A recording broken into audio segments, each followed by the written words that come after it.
Hey, this is Ramon Ray, editor of Smart Hustle Magazine. We're at South by Southwest 2017 in Austin, Texas, and we're in the Dell Experience, and this is the Dell Experience Bus. Matthew, welcome, and thanks for taking the time to speak to us today.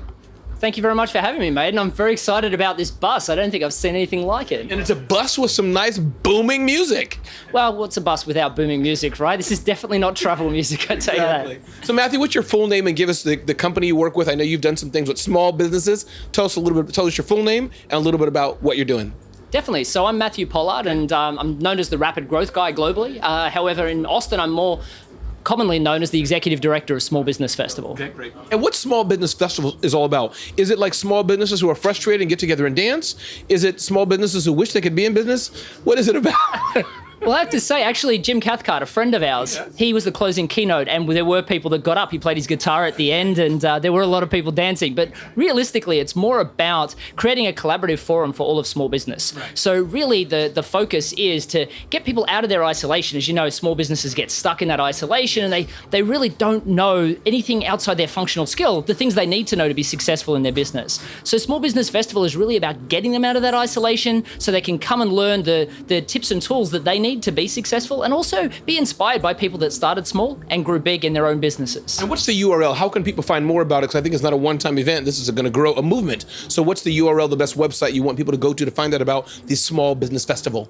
Definitely. You can go to smallbusinessfestival.org to check out that. And you're also, while we're in Austin, we've got 5 city locations over 2 continents that we're running small business from this year, and also over 100 viewing locations globally. 90 of those running out of the Microsoft stores here in America. Awesome. And then Matthew, tell us a little about yourself. You're an entrepreneur, I believe. You started some companies. Maybe you sold a company. Maybe you failed at companies. I'd love to hear the failure too. Yep. Give us a little taste, a little bit of who Matthew is and your background, please. Yeah, definitely. So the reason why I'm known as the rapid growth guy is I've been responsible for 5 multi-million-dollar success stories from industries from education all the way through to telecommunications. And what I find, what my key to success was, and what I help a lot of small business with these days, is really helping them understand that by explaining themselves as a functional skill, they put themselves in this box, and people go, oh, I know exactly what that is. I don't want you, or I don't need you, or now I'm a commodity, and I'm going to negotiate you down on price. So one of the things that I really focus on is helping people get outside that functional name and help them brand themselves, have a unified message that separates them from the crowd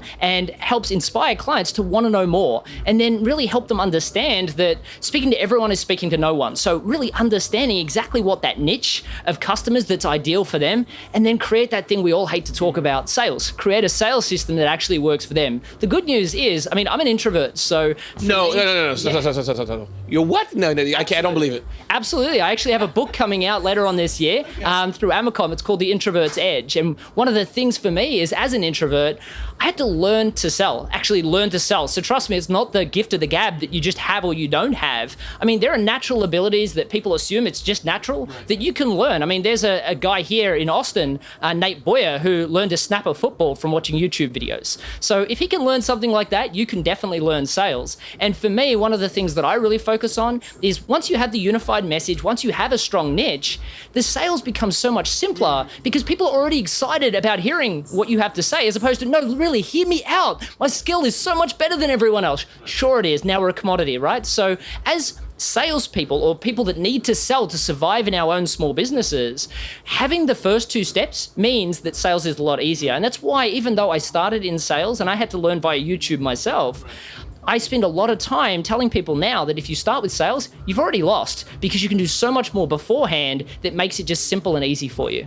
No, this is amazing. And going back to the aspect of niche, what do you tell people who say, I don't want to go too small? You know, I'm selling orange t-shirt, orange sweaters, but my market should be all guys, all people. Because the fear of saying if it's just to a certain demographic, it's too narrow. If you understand what I mean? So how do you, it seems scary. If it's too narrow, it's too narrow. I'm going to lose out on the other market. So how do you address that? Yeah, definitely. And I think that's the problem we have in our minds all the time. We assume we need everybody because we're not making enough money now. Right. So if we're not making enough money now, we start to exclude people. I mean, that's crazy, right? It is. So the problem that people are experiencing is that because they're not specific enough, they don't have enough clients. And these days we live in a global economy. I mean, you and I come from different places in the US. I was born in Australia and came here only a few years ago. Yet when I sell a product, I sell to a global economy these days. I can reach out to you. I can reach out to anyone in the world and say, hey, my specific niche, which is service providers, If you want help with this specific tools, if you want to have a strong niche, understand your message and create a sales system, come speak to me. These days, I'm not just in Austin saying, hey, would you like to work with me? Hey, would you like to work with me? So now we can be picky. But here's the thing. If I'm working with just one specific niche, then I know their problems, their concerns better than they know themselves. So, I could be sitting down with a plumber who says, yeah, I don't really have any problems in my business. And I'd say, well, really? Because the last 30 plumbers I've sat down with in the last month have had this problem, and this problem. Are you sure you don't have problems like that? And they're like, oh my God, he understands me. Okay, yes, I do have those problems, but I also have this one, and this one. Please help me. Because people are proud. Small business owners are proud, and they don't want to admit that they have problems. But if you understand them better than they know themselves, then they're going to see you as like them and the first person that they can really share themselves with. So understanding what your niche is gives you a superpower in the marketplace that most people just don't have. I can see, Michael, why people like you and like to hear from you. I could hear you, I think, for another hour, I believe, for sure. Fast growth, is that high growth or fast growth? Rapid growth. Rapid growth. Let's talk about that in my final question. What does rapid growth mean? Is it for everyone? And how do we achieve that? Because rapid growth to some people could mean I want to be the proverbial Facebook. Yeah. Is that what it means all the time? Or could you help us unwrap that? What does rapid growth mean to you? So I think rapid growth really means what you want it to mean for you. So I'll give you an example. So I worked with a ghostwriter out of Louisiana, and his major issue was he was struggling to make, 1 year he made $27,000, and by October when he'd reached out to me, he'd made $12,000 for the entire year, and it was October. So for me, he said, well, I want rapid growth. I want to have 10 staff out in the marketplace, writing books and doing ghostwritten books for other people. They'll make $200,000. I'll make $100,000 off each one of them. I'll make $1 million. Doesn't everyone want to make $1 million a year? Yeah. Everybody wants. So what I said to him is, I said, sure, okay, I understand this goal, but what I really want to understand is, what is your independence goal? What pays your bills? What is that number? What I want to do is I want to get you there first. And the reason why I wanted to get him there first is I knew in his head, he didn't want to have 10 staff.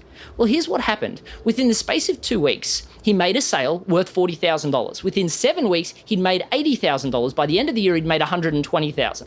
When I asked him, when he hit at the $80,000 mark, do you still want to have 10 staff? His answer was, oh God, no, I don't want to have 10 staff. I mean, that means I'd have all these people to check up on all the time, all this risk, and I wouldn't be able to, spend more time with my kids. I said, okay, so tell me what your next goal is. He said, I'd really like to make 150 because that would make me feel safe and secure and like my whole business would run. I said, okay, great, but what's the goal when you get there? He goes, I'd really like a bookshop. I'd like to have a bookshop where my books can sit, and I would just, like to have that, give it back to the community, kind of focus where I can relax. Here's the thing, when he got to 150, he made just shy of 300,000 the next year. And when he got to that market post, I said, do you still want to have the bookstore? Oh gosh, no. I go to Switzerland, I go to London to do ghostwriting for these massive projects.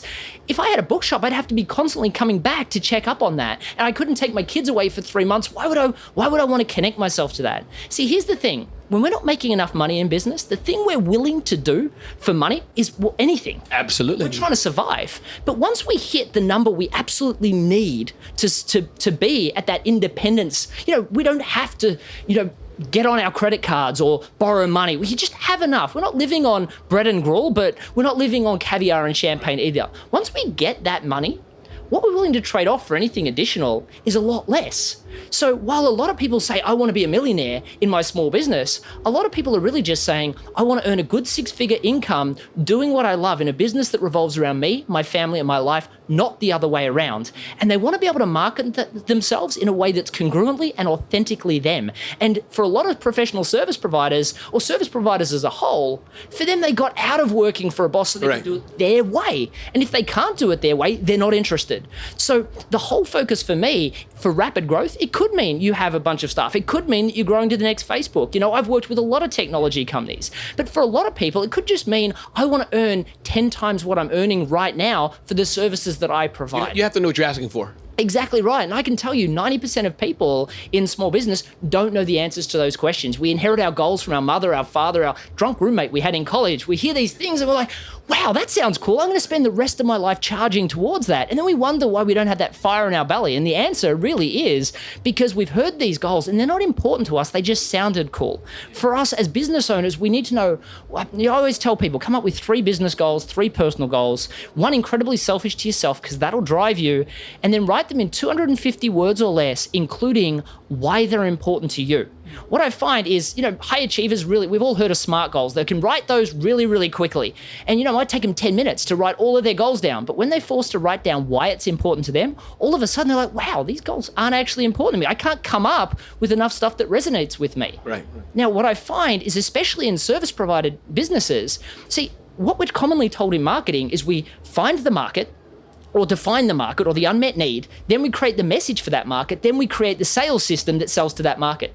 See, for service providers, that doesn't work. We have to understand what our goals are, what our whys are, and then we build the unified message around that, what we're truly passionate about. Based on being the unique, the niche service that you're going to provide. Exactly. So we build our unified message around what our why is, what we're passionate about. See, especially as introverts, we need to share what we're passionate about with the world. Then we can do things like what I'm doing right now, talk passionately about what we love, and we come across as extroverts. If we don't come back and tap into what we're passionate about, we're always going to fall short. And that's really the difference. So for people knowing exactly what they want, building their message around that. And these days, let's face it, people don't buy companies, they buy people. Absolutely. It just becomes so much simpler. No, this is powerful. And one more time, give us your full name and how can we reach you? How do you want people to reach out? Because when they hear this, they're probably going to want to reach out to you. How can they reach out to you? Definitely. So you can check out my website at matthewpollard.com. You can also check out Small Business Festival, and I please urge everybody to go and check that out. It's so much free content. Smallbusinessfestival.org. There's a little button in the top right-hand corner, and it's got access to all the videos of last year where we had our mutual friend Jim Cathcart speak, Ryan Dice, Jason Cohen, the founder of WP Engine, so many high-level speakers. And there might be a free event right next to you where you can check out and get some real practical skills to help you grow your business. Awesome. I feel like I've got an MBA right now in about 5 minutes. Thank you very much. You're very welcome. It was great to be here. From South by Southwest 2017 in Austin, Texas. We're at the Dell Experience. My name is Ramon Ray, editor of Smart Hustle magazine, and I'm going to try for rapid growth one day.